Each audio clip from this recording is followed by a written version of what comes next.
Kalau memang pemerintah Jakarta itu berhasil meredakan suasana ketegangan, berhasil meyakinkan para tokoh Papua itu tidak usah lagi minta referendum. Ya, Pak, kalau di Jawa ada kenaikan 1.000 aja udah demo semuanya. Di sini harga 60.000, 100.000 per liter. Bertahun-tahun juga rakyat diam. Presiden Jokowi dan kita semua, tanpa kecuali semua tokoh masyarakat, kayak Pak Amin Rais, ngomongnya kayak comberan, hari-hari maki orang, hari-hari menyebutkan tidak ada baiknya Jokowi, tidak ada baiknya pemerintah. Bagaimana kita tidak lagi bicara dalam angka sekian triliun untuk otonomi daerah khusus Papua. Saya mau katakan kepada Pak Amin Rais, Bapak seorang tokoh reformasi, tapi saya nggak ngerti Bapak bukan seorang tokoh reformasi. Kalau menurut saya Bapak bukan seorang tokoh yang baik. Bapak hanya bikin kegaduhannya setiap hari. Ngomongnya itu nggak penting semua. Kemudian betul-betul merasa aman, merasa nyaman, merasa betul-betul ya dihargai di rumah NKRI ini. Andai kata itu betul, tentu tidak seperti sekarang ini. Apa yang sedang berkecamuk dalam pikirannya itu apa? Tentang Indonesia dan Papua.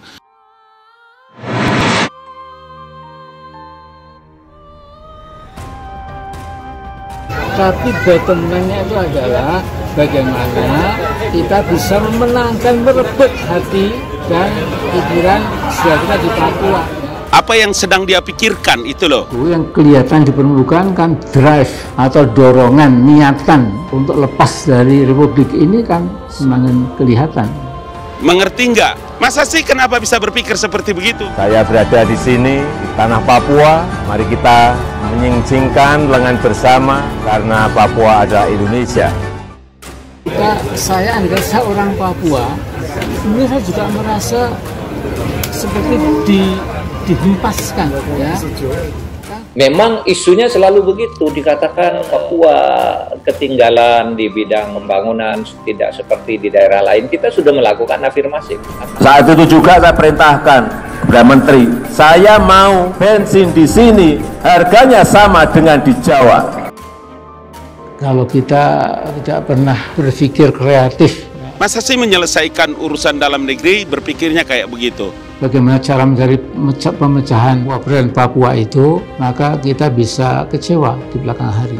Sebagai anak Papua, anak Fak-Fak, saya keberatan dengan pernyataan seperti itu. Salah satu sebab mengapa banyak sekali pihak asing yang selalu ingin mencampur tangani masa depan Papua, oleh karena memang Papua itu amat sangat kaya raya.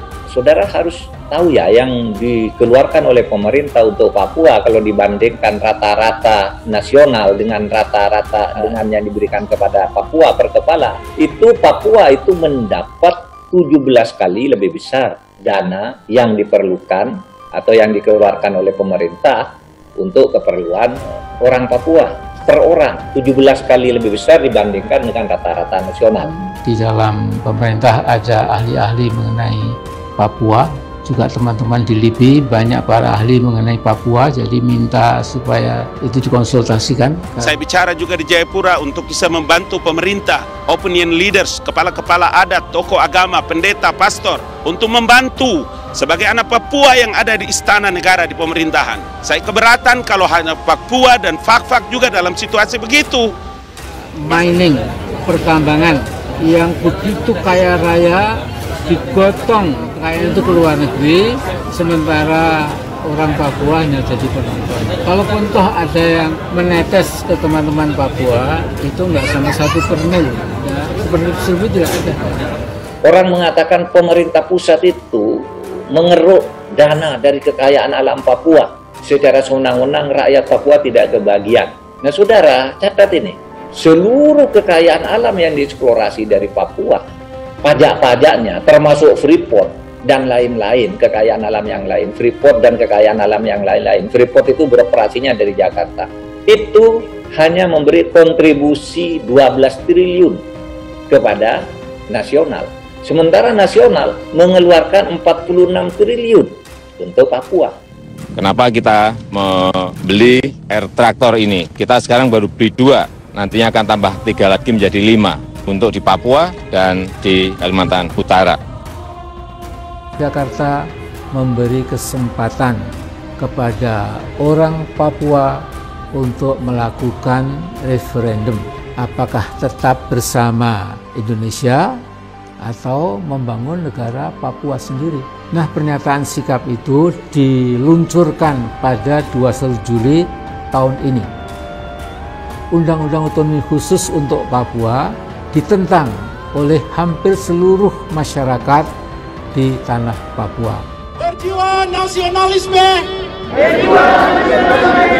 dan bersedia mengajak seluruh saudara-saudara kami yang masih berada di hutan agar segera turun dan kembali ke pangkuan NKRI. Perkembangan cukup mengagetkan adalah apa yang terjadi di kantor Dewan Adat Papua, Bidap Expo Wamena pada 22 Juli tahun ini.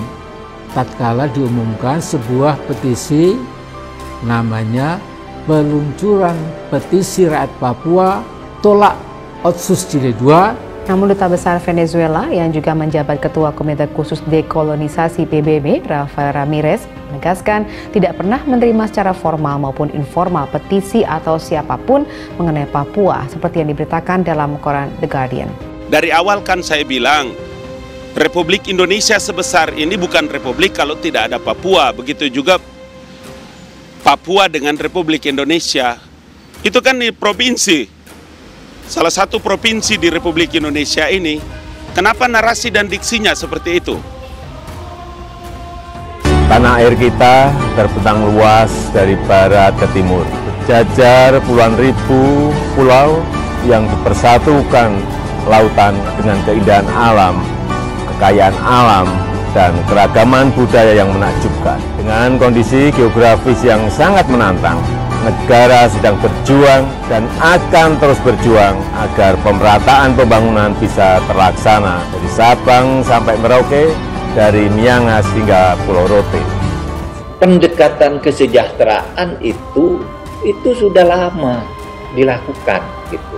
Tetapi kan di sana masih banyak penyelewengan, korupsi dan sebagainya, sehingga ketika saya datang ke Papua itu masyarakatnya itu memang meminta tolong dong Pak, biar anggaran itu bisa kami rasakan, anggarannya bisa seperti itu. Bisa enggak kalau rakyat ini mendapat langsung, tidak melalui agen-agen, maaf, pemerintah yang kemudian menggunakan sesuka hatinya, rakyatnya enggak kebagian.